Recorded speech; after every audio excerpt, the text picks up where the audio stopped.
Olá,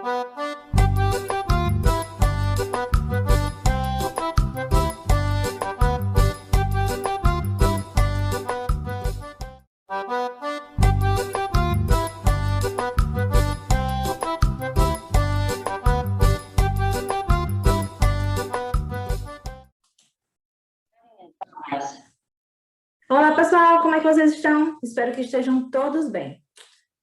Vamos lá, né? Começar a nossa aula de redação do 9º ano. E aí, pessoal? Espero que vocês gostem, certo, da aula. E vamos ao nosso slide, não é verdade?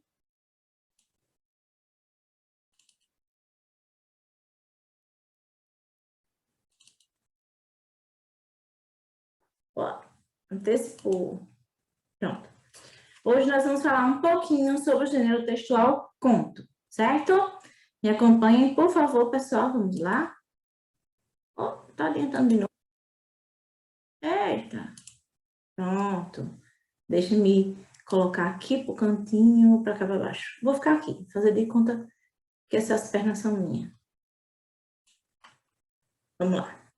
Bom, conto é um gênero literário que possui narrativa curta e tem sua origem na necessidade humana de contar e ouvir histórias, né? Quem não gosta de contar e ouvir histórias, né, gente?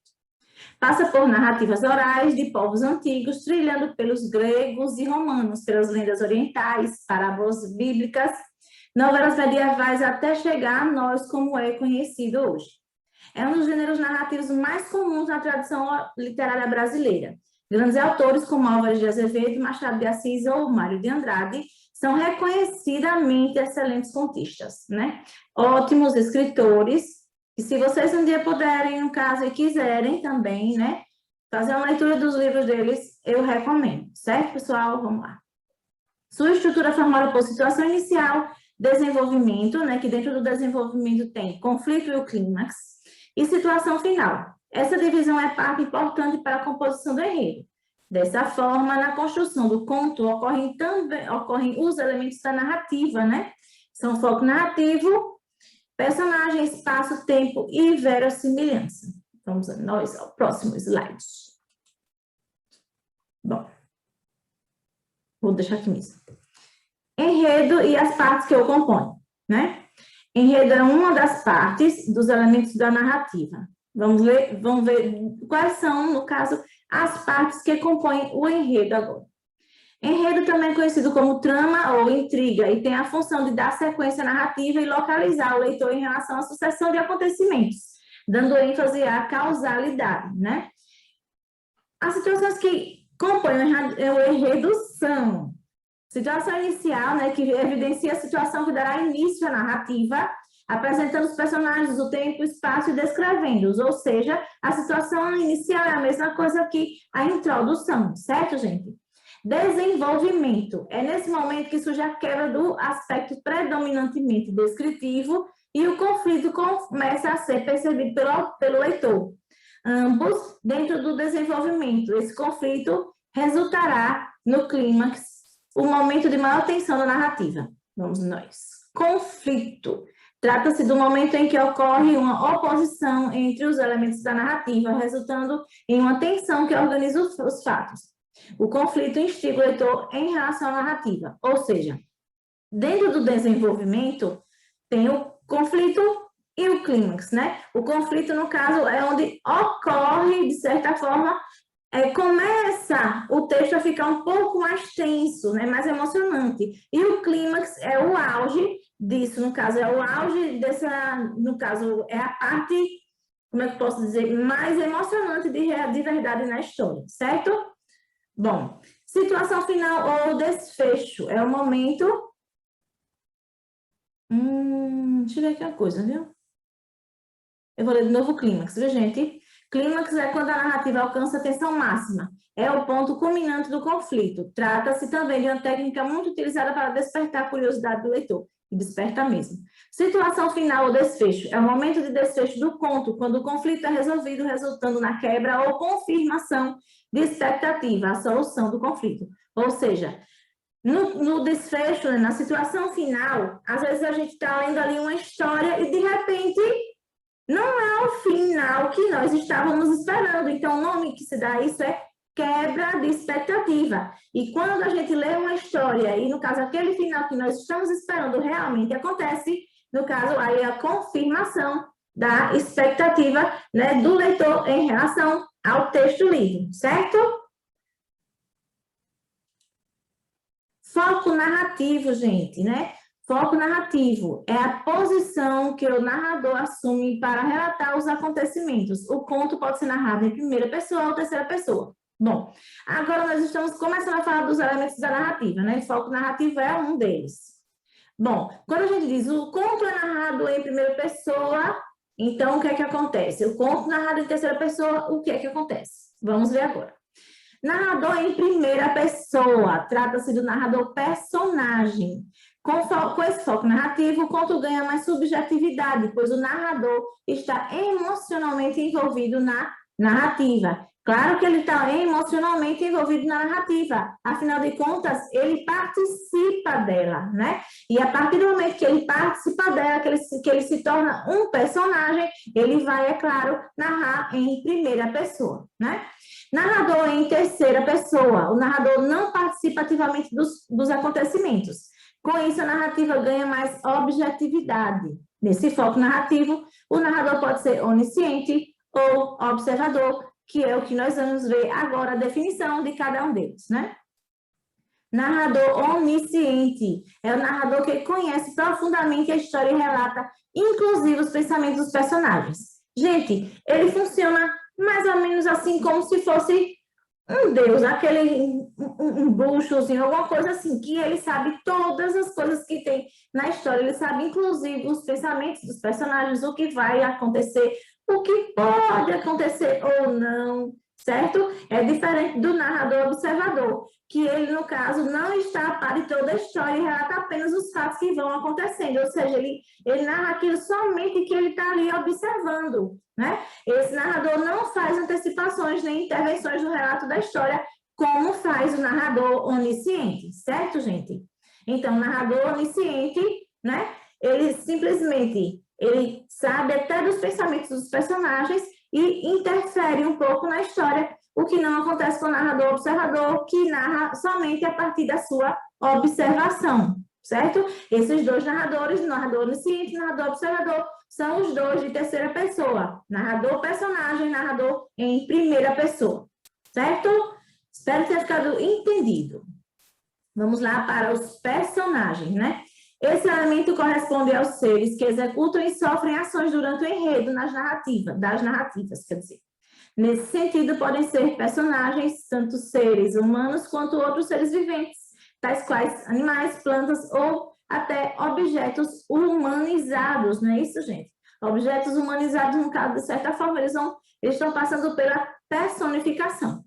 Espaço. Trata-se da composição espacial da narrativa em que ocorre a ação do enredo, espaço onde os personagens movimentam-se. Normalmente, o espaço é apresentado por meio de recursos descritivos que caracterizam o lugar, né? No caso, o espaço é onde está acontecendo aquela narrativa. Tempo. Temos dois tipos de tempo, né? O tempo cronológico e o tempo psicológico. Vou mudar aqui meu quadrinho do lugar. Não, é só a minha fotozinha. Pronto. E como nós já lemos aqui, né? Vamos lá. Tempo cronológico. O tempo transcorre de forma linear em relação aos fatos, do começo para o final. Ou seja, ele obedece uma ordem correta, né, dos fatos. Ele diz desde o início até o fim, cronologicamente correto o tempo, né? No caso, linearmente correto, né? Início, meio, fim, certo? Trata-se de um tempo que pode ser medido em horas, meses, anos e séculos. Tempo psicológico, é o tempo interior, aquele que ocorre com base na imaginação, na memória do narrador ou personagem, e é marcado pelas sensações experimentadas por ele em relação a um determinado momento. Não é linear, pois os acontecimentos não ocorrem de forma natural. Ou seja, o tempo cronológico, ele acontece de uma forma linear, né? Início, meio, fim, né? Tudo direitinho. Já o tempo psicológico, ele se remete também há lembranças. Então, ele não pode ser linear, né? Nós estamos aqui no presente e, no caso, temos uma lembrança do passado. Então, o que é que acontece? Isso, a gente está falando do tempo psicológico. Então, o tempo não tem como, esse tempo psicológico, ele não tem como obedecer a uma linearidade, né? Já que ele, aqui no presente, ele pode se remeter a algo que aconteceu no passado, certo? Então, o tempo cronológico, ele é linear e o tempo psicológico, ele não é linear. Certo? Vamos lá. Verossimilhança. Eu vou tirar daqui porque eu acho tão bonitinho essa fadinha. Eu vou vir para cá para o meio. Bom, verossimilhança. Aquilo que é provável, ou seja, o universo possível de ser realizado dentro de uma narrativa ficcional, dando ao leitor ideia de que tais acontecimentos são perfeitamente possíveis no mundo real, como se fosse realmente tudo acontecer de verdade. Certo, gente? Tipos de contos, né? Eu coloquei aqui alguns dos contos, mas tem outros tantos, né? Que eu poderia ter citado aqui, mas aí não adianta também eu me prolongar demais, certo? Devido à necessidade de contextualizar a narrativa, o conto sofreu diversas transformações ao longo da história, originando tipos como conto de ficção científica, conto infanto-juvenil, conto fantástico, contos de fadas, né? Inclusive, botei uma lindinha aí para a gente, de certa forma, se remeter um pouco, né, aos contos de fadas, que é tão bom, as histórias assim, tão diferentes do que a gente está vivendo hoje em dia, né? Mexe com o nosso imaginário, de certa forma, traz coisas boas, remete à infância, né, gente? Então, vamos à próxima. Bom, eu trouxe aqui um fragmento de um conto, certo? De Monteiro Lobato. E vamos lá. Fragmento do conto Negrinha, de Monteiro Lobato. O enredo acontece pouco depois da libertação dos escravos, em 13 de maio de 1888. A excelente dona Inácia era mestra na arte de judiar de crianças. Vinha da escravidão, fora senhora de escravos, e daquelas ferozes, amigas de ouvir cantar o bolo e estalar o bacalhau. Nunca se afizeram ao regime novo. Essa indecência de negro igual a branco e qualquer coisinha, a polícia, vamos lá, essa indecência de negro igual a branco e qualquer coisinha, a polícia, ou seja, qualquer coisinha, ela chamava a polícia.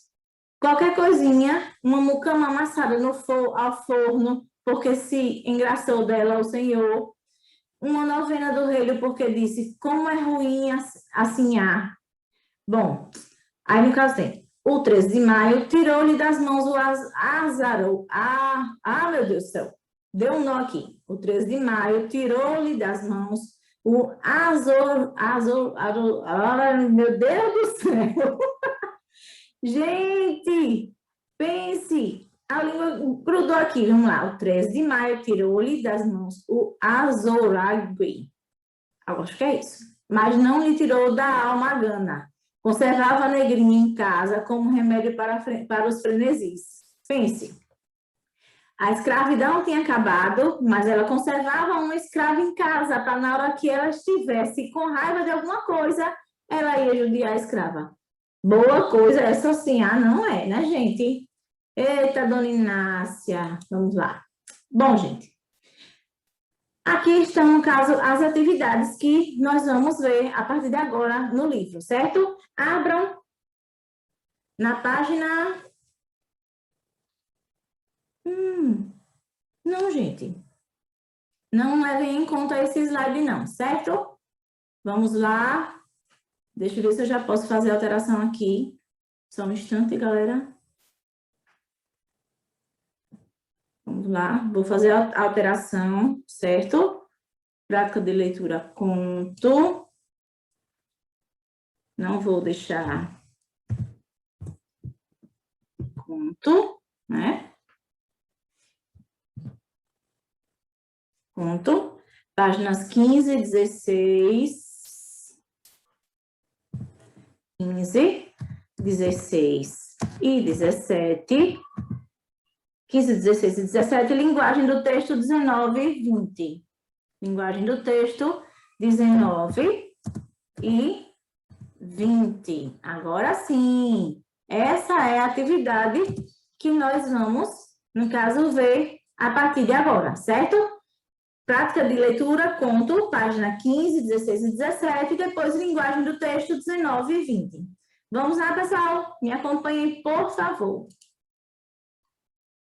A partir de agora, né, vocês vão aí abrir o livro na página 15, onde tem prática de leitura, texto 1, conto. E vamos à leitura, né, para que depois nós podemos passar para as outras páginas.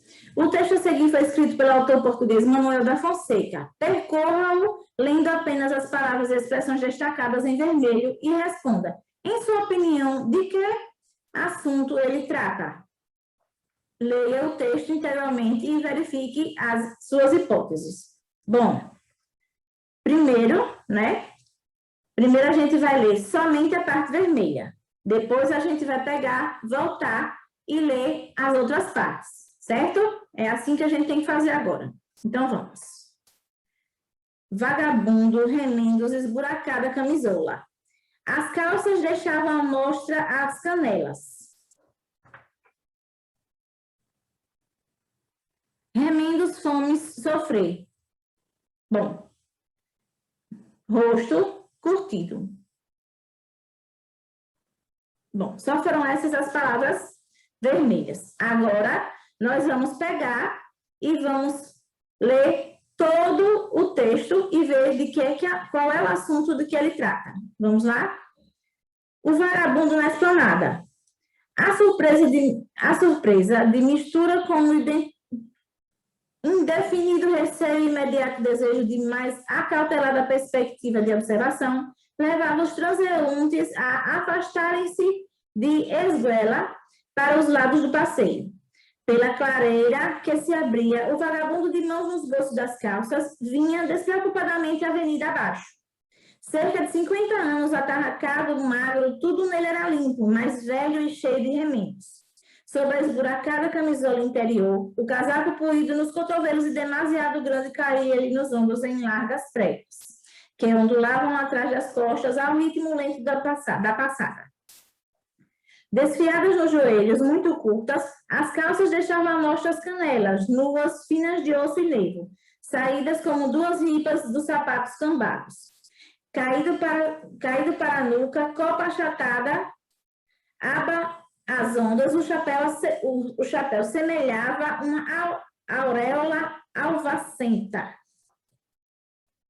Apesar de tudo isso, o rosto largo e anguloso do homem, de onde os olhos azuis claros irradiavam como um sorriso de luminosa ironia e compreensivo perdão, erguia-se intacto e distante numa serena dignidade. Era assim ao que se via o seu natural comportamento de caminhar pela cidade. Aliado, mas condescendente, seguia pelo centro do passeio com distraída segurança de um milionário que, obviamente, se está nas tintas para quem passa. Não só por educação, mas também pelo simples motivo de ter mais e melhor em que pensar. O que não se sucedia aos transeuntes, os quais, incrédulos, ao primeiro relance, se desviavam oblíquos da deambulante causa do seu espanto, e à vista do que lhes parecia um homem livre de sujeições, senhor de si, próprio de qualquer circunstância e lugar. Logo, contraste, lhes ocorriam todos os problemas, todos os compádrios, todas as obrigações que os enrodilhavam, E sempre submersos de prepotência, sempre humilhados e sempre a fingir que nada disso lhes acontecia. No instante, embora se desconhecessem, aliviava-os a unânime má vontade contra quem tão vincamente os afrontava em plena rua. Pronta, a vingança surgia. Falavam dos sapatos cambados, do fato de remendos do ridículo chapéu. Consolava-os imaginar os frios, as chuvas e as fomes que o homem havia de sofrer. Entretanto, alguém disse, vê-se com cada sujeito, o senhor vestido de escuro de pasta negra e luzidia, colocada ostensivamente ao alto e bem segura sob o braço arqueado, murmurou azedamente. Que benefício trará tal criatura à sociedade? Devia ser proibido que gente desta classe andasse pelas ruas da cidade, murmurou escandalizada uma velha senhora, a outra velha senhora de igual modo escandalizada. E assim, resmungando, se dispersavam cada um às suas obrigações, aos seus problemas. Sem dar por tal, o homem seguia adiante. Junto dos restaurantes, a esplanada atraiu-lhe a atenção. De cabeça inclinada para trás, pálpebras baixas, catou pelos bolsos uma das tantas moedas que pôs na palma da mão. Com o dedo esticado, separou-as, contando-as conscienciosamente. Aguardou o sinal da passagem e saiu da sombra dos prédios para o sol da tarde quente de verão. À meio da esplanada havia uma mesa livre. Com a vontade de um frequentador habitual, o homem sentou-se. Após acomodar-se, o melhor que feitio da cadeira de ferro consentia. Tirou os pés dos sapatos, espalmou-os contra a frescura do empedrado sobre todo. As rugas abriram-lhe no rosto curtido pelas soalheiras com um sorriso de bem-estar. Mas o fato e os modos de sua chegada haviam despertado nos ocupantes da esplanada, mulheres e homens, uma turbulência de expressões desaprovadoras. Ao desassossego de semelhante atrevimento sucedera a indignação. Ausente, o homem entregava-se ao prazer de refrescar-se os pés cansados, quando um inesperado golpe de vento ergueu ao chão a folha inteira de um jornal e enrolou-lhe nas canelas. O homem apanhou-a, abriu-a, estendeu as pernas, cruzou um pé sobre o outro, cético, mas curioso, pôs-se a ler. O fato de ser tão discreto pareceu constituir a máxima ofensa para os presentes. Franzidos impertigaram-se, circunvagando os olhos como se gritassem. Pois não há um empregado que venha expulsar daqui esse tipo. Nas caras descompostas pelo desorbitado melindre, havia o que quer que fosse de recalcada, hedionda raiva contra o homem mal vestido e tranquilo que lia o jornal na esplanada. Um rapaz aproximou-se, casaco branco, bandeja sobre o braço, muito senhor do seu dever, mas ao reparar no rosto do homem, tartamudeou. Não pode, e calou-se. O homem olhava-o com benevolência. Disse, é reservado o direito de admissão, tornou o rapaz hesitando. Está além escrito. Depois de ler o dístico, o homem, com placidez de quem por mera distração se dispõe a aprender mais do que confusos costumes da cidade, perguntou, que direito vem ser esse? Bem, volveu o empregado, a gerência não admite, não podem vir aqui certas pessoas. E é a mim que vem dizer isso? O homem estava deveras surpreendido. Encolheu os ombros como quem se presta a um sacrifício, deu uma mirada pelas caras das circunstantes. O azul claro dos olhos embaciou-se-lhe. Talvez que a gerência tenha razão, concluiu ele, em tom baixo e magoado. Aqui para nós também me não parecem lá grande coisa. O empregado nem podia falar.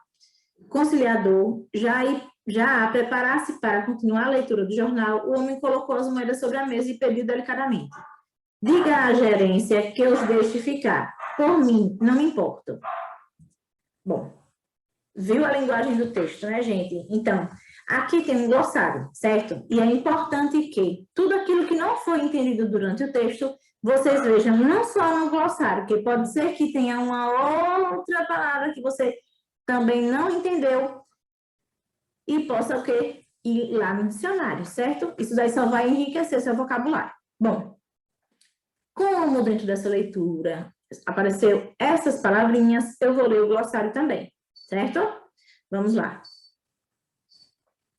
Glossário. Alvacento, esbranquiçado, quase branco. Cambado, gesto de forma desigual na sola e no salto. Desambulante, que caminha sem direção determinada. Dístico, letreiro, placa. Embaciar, obscurecer, embaçar. Enrodilhar, envolver. Esplanada, terreno plano, largo, extenso, situado em frente a um edifício importante. Estar nas tintas, assumir uma atitude de despreocupação, indiferença. Melindre, sentimento de vergonha, pudor, recato, escrúpulo. Soalheira, exposição aos raios solares. Bom, gente, como eu já falei a vocês, isso é muito importante. Quando a gente lê um texto que a gente não entende todas as palavras que estão dentro do contexto do texto, a gente precisa procurar saber o significado delas, até para entender o que é que o texto está querendo passar para a gente, né? Vocês viram que a linguagem desse texto é uma linguagem um pouco rebuscada, um pouco mais culta, né? Ela usa uns termos que hoje nós já não usamos mais, certo? Eles já estão em desuso, porque outras coisas, no caso, foram postas no lugar desses termos. Então, eles entraram em desuso, mas fazem parte, sim, da linguagem culta, certo? Vamos, então, passar para a página 19, linguagem do texto. Mas antes eu vou fazer a leitura aqui dessa parte que fala sobre a questão da introdução, né, o conceito de contos, essas coisas. Vamos lá.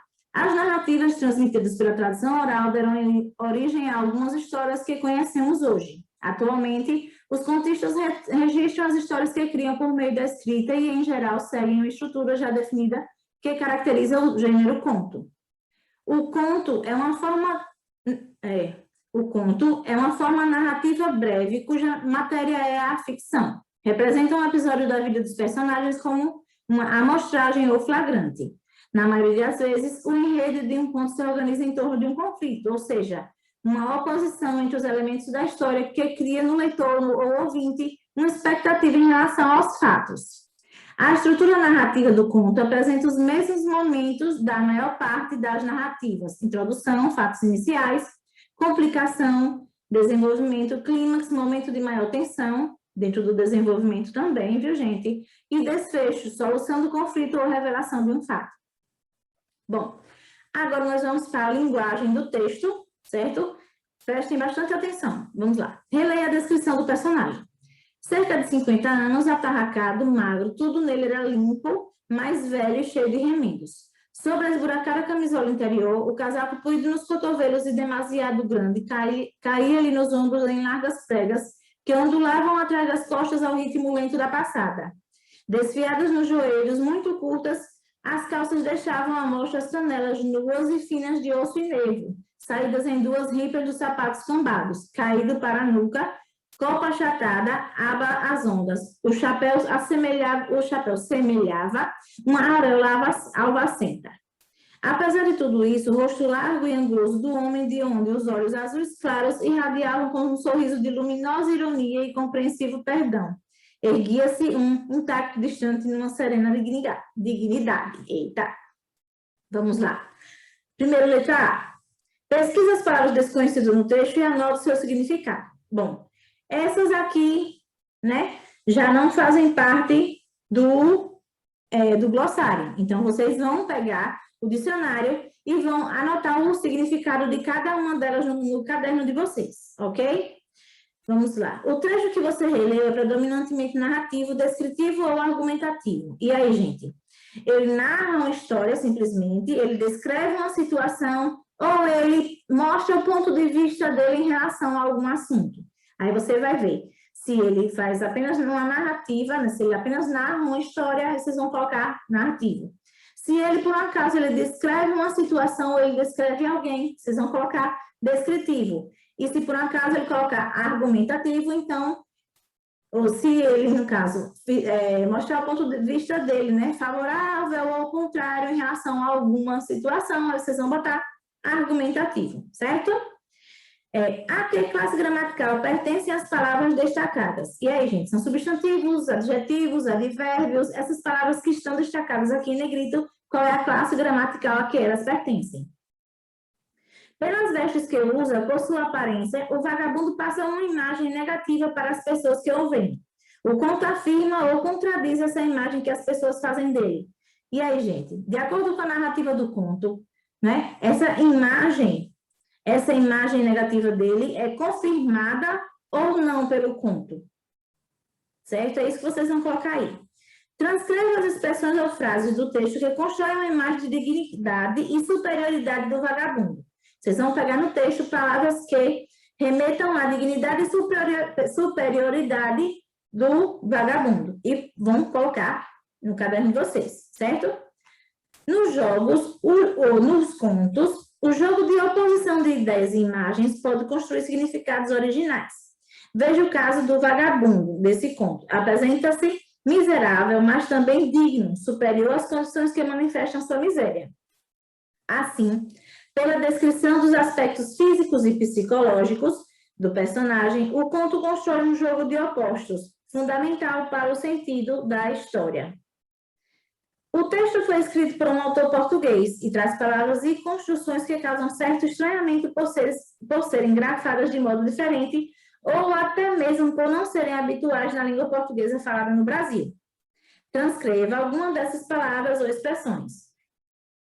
Vocês vão colocar, certo? Algumas dessas palavras do português de Portugal que estão dentro desse texto e vão transcrever para o caderno de vocês. Está fácil a localização delas, vocês vão perceber que a escrita também tem uma diferença, ok? Vamos nós, página 20, me acompanhem, por favor. Questão 3. Um dos recursos mais encantadores dos contos é a maneira como o conto constrói imagens empregando o sentido figurado. Interprete os textos a seguir retirados do conto de Manuel da Fonseca. As rugas abrilham-lhe no rosto, curtido pelas soalheiras, um sorriso de bem-estar. Aí, no caso, vocês vão interpretar esses textos aqui. O que é que essas frases estão querendo dizer? Certo? B. Mas o fato e os modos de sua chegada haviam despertado nos ocupantes da esplanada, mulheres e homens, uma turbulência de expressões desaprovadoras. C. O azul claro dos olhos embaciou-se-lhe. O azul claro dos olhos embaciou-se-lhe. Então, de acordo com o significado das palavras que vocês viram no glossário e também que vocês podem também procurar no dicionário, vocês vão interpretar essas 3 frases que está pedindo aqui na terceira questão. Certo, gente? Espero que vocês tenham gostado da aula de hoje. Espero que vocês tenham tirado bastante proveito dessa linguagem, desse texto, que tenham criado curiosidade, né, para ver os significados dela, né? Que é sempre bom. Por que é bom, professora, ver o significado de palavra que a gente não entende no dicionário? Para aumentar o seu vocabulário, né? Daqui a pouquinho chega a hora do Enem, vocês já estão no 9º ano. Então, é importante que vocês tenham um vocabulário vasto, certo? Então, no Enem, ninguém quer receitinha de bolo, ninguém quer nada decorado, ninguém quer uma estrutura fixa. A pessoa tem que ser autor do seu texto, certo? A pessoa tem que mostrar criatividade. E, para isso, precisa saber usar bem as palavras, colocá-las dentro do contexto direitinho, certo? Então, já que vocês estão no 9º ano, comecem a fazer isso. Comecem a querer enriquecer o vocabulário através de leituras, através do uso do dicionário, caso vocês encontrem alguma palavra que vocês não saibam o significado. Certo, gente? Bom, espero que vocês continuem bem, né? Continuem bem, se protejam, se cuidem bastante, cuidando de vocês, vocês vão estar cuidando do outro também, das pessoas que vocês amam, certo? Não deixem de forma alguma a máscara de lado, aqui na cidade não tá brincadeira, certo? Se cuidem mesmo, já que a gente não pode fazer, no caso, a despedida pessoalmente, então vamos no virtual, né? Um abraço apertado, um beijo no coração e até a próxima, gente. Com fé em Deus.